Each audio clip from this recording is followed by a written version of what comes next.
Have you ever stopped to wonder where the seafood on your plate actually comes from? Most of us imagine fishermen hauling nets from the deep sea, or perhaps coastal fish farms dotted along the shoreline. But what if I told you that there's a completely new way of farming fish? One that looks more like science fiction than traditional fishing. In China, they're now raising fish on enormous ships, floating factories of seafood, moving across the ocean like mini cities. The largest of these vessels is bigger than the USS Ford, the world's biggest aircraft carrier. That's right. This isn't a fishing boat. It's a 100,000-ton floating farm capable of producing thousands of tons of fish every year.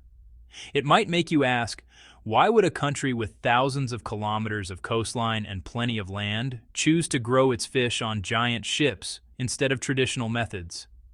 What problem is this floating marvel trying to solve? Stick around, because in the next few minutes, we're going to dive into China's incredible journey from fishing villages to floating mega farms and uncover the story behind the world's largest fish farming ship. Perfect. To understand why China is building floating fish farms, we first need to grasp the scale of the challenge. China is home to more than 1.4 billion people, almost one-fifth of the entire world's population. Feeding so many mouths every day is no small feat. Every year, the Chinese consume billions of animals, roughly 7 billion chickens, 700 million pigs, 50 million cattle, and 400 million sheep. That's just the land-based protein. Add seafood to the mix, and the numbers become even more staggering. China has 4.7 million square kilometers of sea area, and seafood isn't just food, it's a cultural obsession.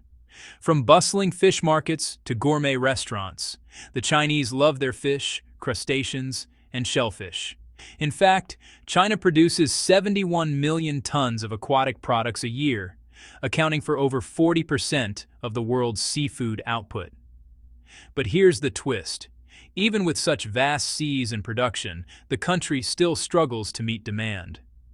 Overfishing, environmental pressures, and a growing population mean traditional fishing methods alone can't keep up.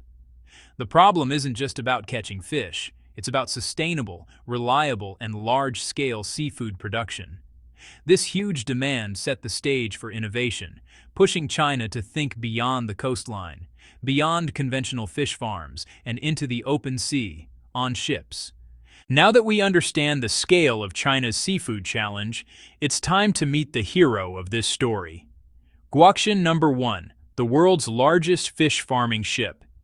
Imagine a vessel so enormous it makes most cruise ships look tiny. It stretches nearly 250 meters long, that's longer than 2 football fields, and is 45 meters wide with a displacement of 100,000 tons. For perspective, it's even heavier than the USS Ford, the world's largest aircraft carrier. But here's what makes it extraordinary. Guoxian number 1 doesn't catch fish, it grows them.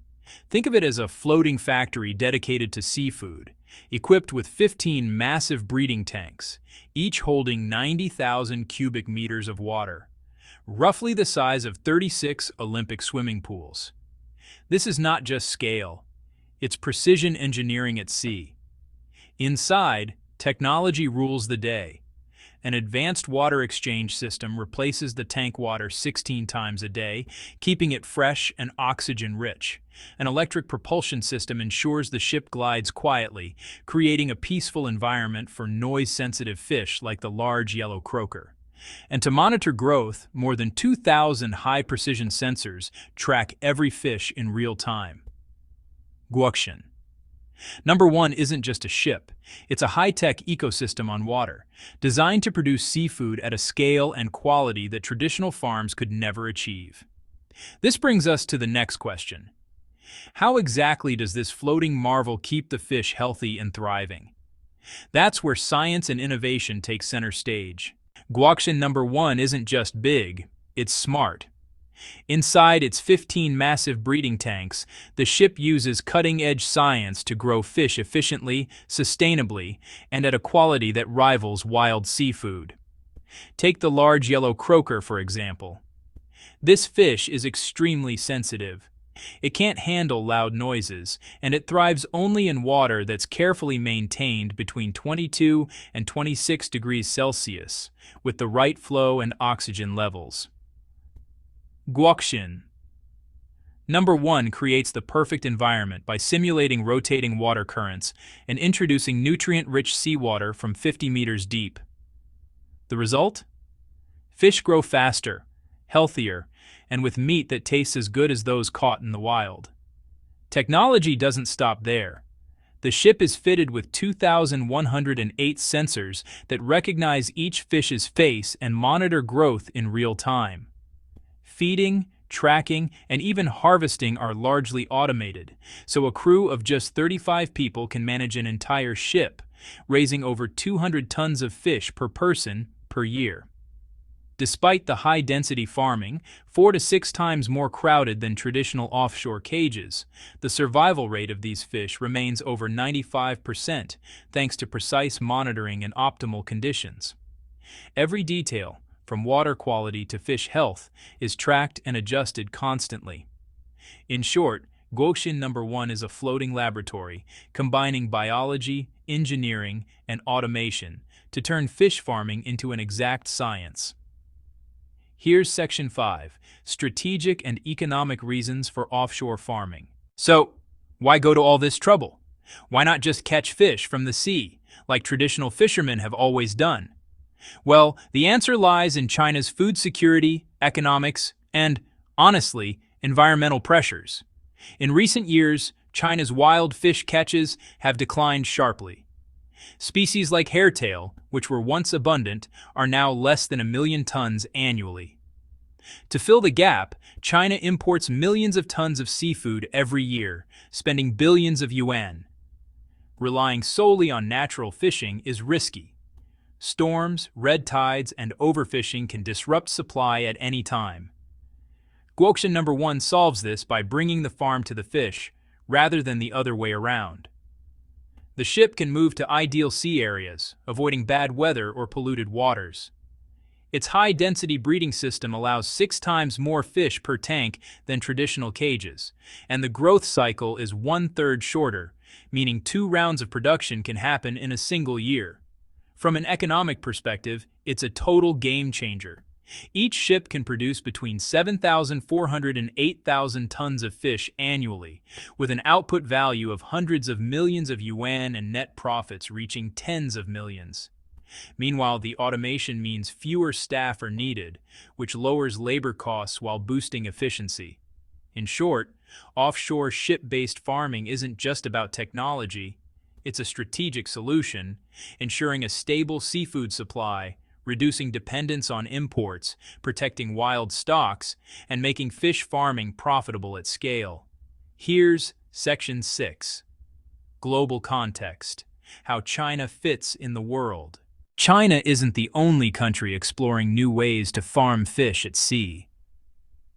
Since the 1990s, nations like Norway, Sweden, and the United States have experimented with deep-sea aquaculture, moving fish farms further offshore to take advantage of natural currents, cleaner water, and fewer environmental conflicts.